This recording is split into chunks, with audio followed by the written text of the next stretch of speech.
So I've been absent because I was taking my daughter to college, and I am back. I thought today I could channel a message because I haven't done that at least on video, in a couple of like a week and a half. To be clear, I do it like multiple times a day, but it's usually regarding things in my own scope. But I thought maybe I could channel a message today for the things that are going on in the world right now feel very chaotic. It's interesting being a therapist during all of these catastrophic times. Honestly, I've been a therapist for 13 years. And in that time, there's been a lot of stuff that's happened. Like when I was in grad school, actually, just like when gay marriage was legalized and like Obama became president, and then like it was just, that was big, and then things got bigger over time, and now it appears the world is on fire, and people I love dearly are affected by it, and yeah, there's a lot of heart stuff going on for everybody, trying to make heads or tails of things happening in the world, and it feels very much like every season we experience is more harsh than the previous season, and the things associated with that season in terms of literal seasons here. I guess that can be metaphorical. Like summers are hotter, the tragedies are greater, the upheavals are more jarring and devastating, and it leaves everyone feeling very much fearful and overwhelmed. And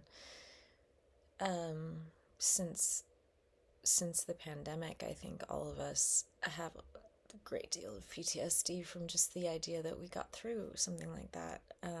Whatever your perspective is on that, we can all agree it was a challenging time that continues to reverberate throughout our lives in different ways. So, and I think there is that sense of, when you feel like shoes are going to drop and you don't know what kind of shoes they are or where they're going to drop from. It's this kind of constant sense of unknowing that makes people very nervous. But in that, there's a lot of things that are happening spiritually for people that are really cool. Of my patients, I would say like a very good share of them are being put in situations where they are almost being aggressively forced to believe in something bigger than themselves because of either what's happening to them personally or what they're witnessing, or just all of it, synchronicities, things blowing up in their relationships that have been fine before and aren't now. It's just there's a lot of growth and expansion and willingness. I think a lot of people sit in spaces where they're like not willing at times to like dig into the deep stuff because they're surviving, and that's hard enough.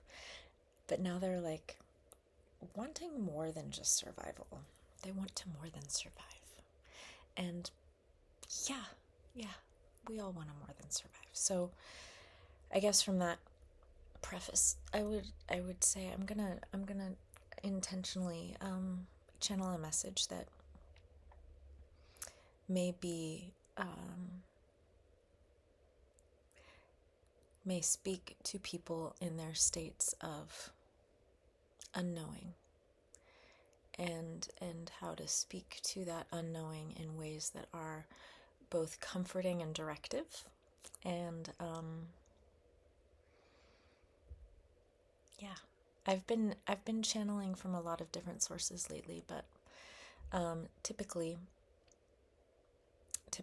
I have been connecting with a collective, and so they've been very direct in their and they're kind ways of communicating very, again, directly.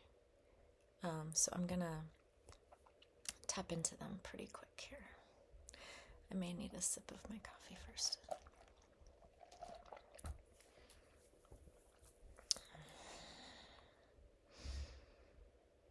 If you're wondering what I'm doing right now, first of all, I'm connecting. Like I'm always connected, but I'm centering in with intention. Usually I don't need to do it with my eyes closed, but it'd be weird just to stare at the video screen. Sometimes I connect with light language for a moment, so I'm going to do that. The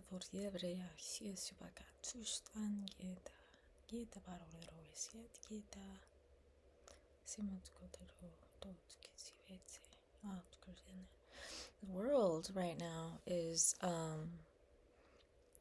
in a state of clear upheaval. However, within that clear upheaval, there is the opportunity to be able to acknowledge the potentiality that is coming forth of things that are no longer structured but free of structure. The structures that have been put in place, that have been in history comforting for people to be able to feel contained in the ways in which they feel is predictable, and able to know what is coming next. From each step to another, one knows what is coming next. However, those containers, while feeling comforting at the time to many people, knowing what is coming next, that thing that comes next is also daunting. Many people feel comfort in knowing what's coming, even if that thing that's coming is uncomfortable. But this upheaval now is creating a collapse. And the collapse of these containers is creating distress from the unknown, which was once known, however uncomfortable in its knownness. We suggest instead that people acknowledge this whiteboard being erased, being cleansed, being prepared for new writing, to feel a sense of wonder and joy and excitement of what could be written upon that whiteboard. With the dry erase marker in hand, you have all options available to you. Perhaps you are only still writing with a marker and not other objects of marking that you would be interested in, such as paint or clay or etchings of sorts. It is limited to a whiteboard because that's the dimension you are on, so you must work with what you are able to work with. That right now is a dry erase marker on a blank dry erase board that was once very structured with complex coding and structure, which translated into systems that were harmful. As much as they started with the desire to be helpful, the people that become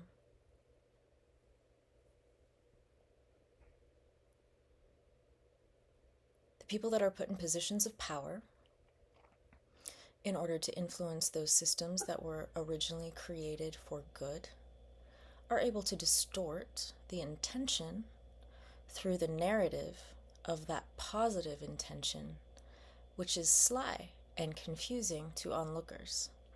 Those systems in that slyness, though originally with good intent, have been distorted, and over time, as the game of telephone, distorted to nothing close to what its origin was. As you look at that blank dry erase board with marker in hand, know that while it is erased, it was not what you thought it was, but a distortion of what it was once told to be. Now you are given an opportunity to rewrite. As you rewrite those structures, those systems, those containers with which you will feel more states of comfort, you have the opportunity, and those in new positions of power and authority, which is in yourself, always yourself. Do not look outside of yourself for authority, but within yourself, you are your authority. As you rewrite those for yourself, again, we say yourself, you are able to align with what feels true to you. Instead of looking outside of yourself for authority, do not give away your power. Stand in your power, stand with your marker, write on your dry erase board the you wish to inhabit, the world of you which you wish to weave and create. Those containers are there for you, for your learning. If they are painful, you are needing painful lessons. If they are graceful and playful, you are ready to play. You are ready for enjoyment. You are ready to accept the love you deserve from the world that you create. Instead of being in a state of uncertainty and fear, always walk into personal power, into wonder, into playfulness. Remember, we ask, that you look at how you used to play on the playground. Children play differently. Children play independently or with each other. Sometimes there are hierarchies created within those small groupings. Those are microcosms of the greater macrocosm of how systems are created. Everything you need to know, you have already experienced. On whatever scale you are curious to, look within to what you have already experienced from the playground to the office. When you look at the playground, you see that pine needles can be pies. You can see that mounds of sand can be mountains you can rule over. Look instead to your world as a playground with which you create any reality. When you do so, those new structures written on your dry erase board with your marker in hand are no longer daunting, but anything. Do not fear the structures being broken. Do not fear what appears to be disaster, for things need to be collapsed for new states to be built. You cannot fill an already full home with new furniture. You have to move old furniture out to create space for the new furniture. Right now, furniture is being moved out from old systems into new systems. Those systems are decided by you internally and externally. You only have to abide by the systems that align with you personally within your sense of power. Yourself, yourself, yourself. Look at you, not selfish, yourself. You are in your own state of power. You accept your reality. Whatever reality you are experiencing, be it joyful or daunting, is a reality you have decided for yourself. Not the circumstance per se, but your perspective of those circumstances and what they may provide. Instead, look at what is creating space, what is being collapsed to create new in your position of power, in your position of authority.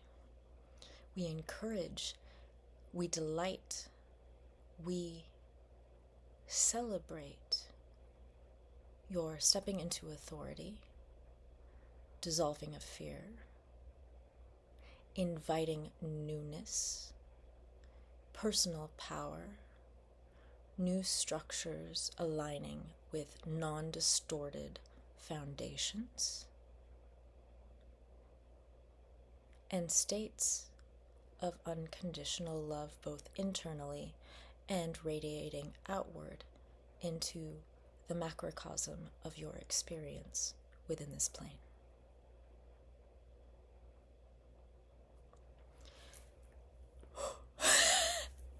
Wow. That was cool. They come in, they connect, they go bleh, and then they go poof. I will probably have to listen to that again to know exactly what was said. I think there's probably some curiosity as to what that feels like. Like you can see that my eyes go off and my cadence changes. It's cool. They're very direct. You want to know who they are. That's for another probably video, I would say. Let's say it's just like a collective consciousness of a higher dimensional grouping of intelligence. Let's say that for now. But cool. So it was basically, I think, so they usually use like visualizations that are relevant to me. Like sometimes they actually like bring up television shows I watched when I was like 5 or something that I barely remember. So the dry erase board, obviously I have a dry erase board in my home office that I write light language on, and I do it like every day, usually before bed, and I clean it, and then I write new stuff. So I think that's why they use that. But that's metaphors are always great, you know. I feel like the Bible was written in those kind of like parables that are fairly simplistic but very informative, you know. Jesus, whenever I channel him, he's always talking about fish and nets and fish and nets and fish and more nets, and it always involves fish. I don't know what. That makes sense because it's the era of Pisces. It's the fish. So, and the whole walking on water thing was metaphor for being able to walk on your emotions and not be immersed in them. That's a little controversial statement about the Bible. So anyway, the channel, I think that if I were to like encapsulate that message, which I think it was short, sweet, helpful, is to embrace your own sovereignty and your position of internal authority and power as you look in on what structures you used to depend on are being collapsed to create new ones, and that you can choose to align with whatever vibes. Like, I mean, that is paraphrasing. They were much more eloquent. So anyway, that's your little fun channel about the times we're living in.